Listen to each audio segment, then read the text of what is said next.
agora a gente está aqui com o pastor Costa Neto, da Videira, no segundo dia da Next Conference, e eu vou fazer algumas perguntas para o pastor. Obrigado pela atenção, pastor. Oi, gente, tudo bem? Prazer. Vai lá. Que hoje em dia muitas pessoas elas aceitam ser uma luz dentro da igreja, mas elas não sabem muito bem como manifestar isso lá fora. E vocês da Videira falam muito sobre isso, como levar o evangelho também para a sociedade, como ser uma igreja relevante para a sociedade. Como é que é viver isso, externalizar o que vocês vivem lá no templo e alcançar pessoas com essa palavra do evangelho? Caio, mais uma vez, obrigado por estar aqui, um prazer, sempre aqui, Niterói é minha casa, Lagoinha é minha casa. Vamos lá, eu acredito que ser relevante na sociedade é uma igreja que dá muito mais para a sociedade do que recebe dela. Então isso assim para a gente é muito claro. O que nós podemos, né, o que nós devemos dar para a sociedade mais do que ela nos dá. A segunda coisa é assim, definir o que é sociedade para a gente. Sim, nós queremos alcançar o que na sociedade? E a gente definiu o nosso público-alvo. O nosso público-alvo é família. Ou seja, e o que é família para a gente? Cada membro da igreja ganhar o seu parentesco, a sua família para Jesus. Não é tirar pessoas que já estão na igreja para trazer para a igreja, mas é literalmente algum familiar nosso que não tem Jesus Cristo, nós queremos que essa pessoa venha para conhecer Jesus. Então, assim, ser relevante na sociedade para a gente é alcançar família. E família de quem? Família de cada membro ter a sua família. E aí nós acreditamos que quando essa família vai ser alcançada, nós estamos contribuindo para a sociedade, nós estamos deixando algo para a sociedade. E é isso que a gente entende que é ser relevante dentro como igreja, né? É isso aí. E aí o nosso tema é relevância, né? E a gente vê que num tempo da era digital, muitas pessoas elas surgem como uma voz relevante e na mesma rapidez elas somem. E a Videira desde 2001 aí estabelecendo o reino, como é se manter como uma voz relevante, como é se manter como uma referência para a nossa sociedade durante tanto tempo? Para a gente é um privilégio, a gente vê que é graça de Deus. Sim. Não é apenas uma frase, entendeu, Caio? A gente crê que a graça de Deus está sobre a nossa vida. Não é que não esteja em outras igrejas, né? Mas assim, especificamente, a graça de Deus está sobre a nossa vida. Mas também a gente entende que nós não podemos simplesmente ficar parados. Sim. Nós estamos em constante movimento. Um parênteses aqui, eu acredito que toda igreja começa com uma visão. Sim. Só que uma visão, ela precisa estar em movimento. Porque se uma visão não estiver em constante movimento, e movimento para a gente é ter a coragem de mudar a embalagem, mas sem perder a essência. Se uma visão ela não fica em constante movimento, ela passa a ser um museu. E se ela se torna museu, ela vai simplesmente para a história e é esquecida. Nós acreditamos que como igreja, desde 2001, a gente não, assim, a gente agarra nesse mover de Deus. A gente se agarra nessa onda do Espírito de Deus. A gente não perde oportunidade, assim, se Deus está nos dando a oportunidade, a gente se agarra e a gente está em constante mudança, né? Eu creio que basicamente é isso, né? E a gente dá tempo ao tempo, né? Eu acredito que assim, o tempo ensina muito pra gente, né? E eu creio que a gente não se esquecer de que assim, o tempo cada vez mais nos torna mais experientes, né? E isso tem sido assim um mover muito gostoso na nossa igreja. E pastor, uma coisa que a gente admira muito na Videira é a questão do voluntariado, essa questão de viver, amar, servir.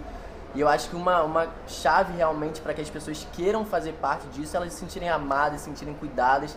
E como é que é esse contato de vocês com as ovelhas, com as pessoas que fazem parte da Videira, amando essas pessoas e atraindo elas também para o reino? Voluntariado para a gente não é uma busca de mão de obra gratuita. Voluntariado para a gente é uma cultura da nossa igreja. Porque eu vejo uma igreja onde cada membro é voluntário porque a natureza de Jesus é servir. Então, primeiro, o voluntário não é uma frase só. O voluntário faz parte da nossa cultura. A segunda coisa é que a chave virou para a nossa igreja quando a gente começou a fazer essa seguinte pergunta, e fez com toda a igreja. a pergunta é o que é que eu posso fazer pela minha igreja, ao invés de fazer aquela pergunta, o que é que a igreja pode fazer por mim? Só usufruir, mas exatamente, né? Então, assim, quando a gente virou a chave, foi dizer assim, cara, o que é que eu posso fazer pela minha igreja? Então, quando a gente começou a perceber isso, assim, eu posso fazer pela minha igreja, o que é que eu posso fazer pela minha igreja? A terceira coisa que a gente virou a chave com relação a voluntariado foi passar para as pessoas que cada pessoa é importante. Quando a gente serve no estacionamento, a gente não está servindo, nós não estamos guardando carros, nós estamos recebendo pessoas. Quando nós estamos na recepção, nós não estamos simplesmente abrindo as portas, nós estamos recebendo pessoas, acolhendo pessoas. Quando alguém está servindo no berçário, ela não está sendo babá, ela está cuidando de vidas, né? Nas crianças. Então, esse valor pelo ser humano, esse valor pela pessoa. Então, porque eu me importo com a pessoa, eu sirvo, né? A quarta coisa com relação ao voluntariado é porque Jesus deixou a parte mais fácil para a gente. Jesus disse assim, ame e sirva, e eu transformo. Entendeu? Ame e sirva, e eu transformo. Então a gente está fazendo a parte mais fácil.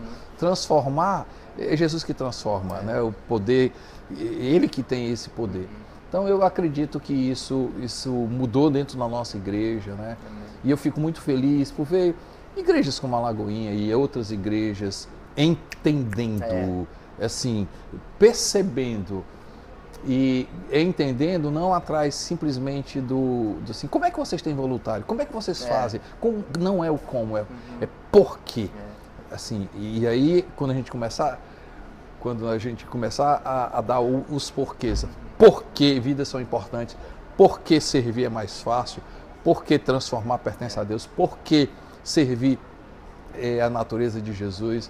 Eu creio que isso fez uma diferença na nossa vida. Quando a nossa motivação é correta, né, Deus vai dando a direção, vai dando sabedoria para a gente crescer. E a última pergunta, pastor, que eu queria fazer é sobre legado. Aqui a gente tem uma cultura de honrar muito quem veio antes da gente. Saber que o que a gente usufrui hoje é fruto da renúncia, é fruto do serviço. E qual legado o Senhor gostaria de deixar? Assim, terminar a sua vida e falar, cara, cumpri o meu papel, fiz o que o Senhor me pediu porque eu deixei isso para trás. Primeiro eu quero chegar ao final da minha vida e a minha esposa ter olhado para mim e dizer assim, Constante, você foi um excelente esposo. Eu quero chegar ao final da minha vida e meus filhos chegarem para mim, entendeu? Pai, o Senhor foi não foi um pai perfeito, mas foi um pai que fez história na minha vida, né? Eu quero chegar ao final da minha vida, né? E as pessoas da igreja olharem para mim e dizerem assim, pastor, o senhor foi um pastor que me inspirou, né? Eu quero chegar ao final da minha vida e poder receber dos meus amigos uma boa notícia, dizer assim, Constante, cara, tu foi um bom amigo. Eu quero chegar ao final da minha vida e as pessoas chegarem simplesmente para mim e falarem para mim que eu fui um ser humano. Amém. Né? Então, assim, eu creio que esse é o legado que eu quero deixar. Sim. Né? Eu quero deixar, eu não quero... Simplesmente eu acredito, Caio, que a pior morte não é aquela que a gente vai para debaixo da terra. A pior morte é quando a gente sai dessa terra e não deixa nenhuma marca, né? Então, esse é o legado que eu queria deixar com a minha vida. Pastor, eu queria te agradecer pela presença Puxa vida, aqui. prazer. Gente, nosso segundo dia de conferência foi maravilhoso. Josh Carnes, Gabriel Guedes. Fica de olho aqui no nosso canal do YouTube para mais entrevistas, pro backstage. E é isso, gente. Obrigado. Valeu, pessoal. Prazer estar com vocês aqui, viu? Show.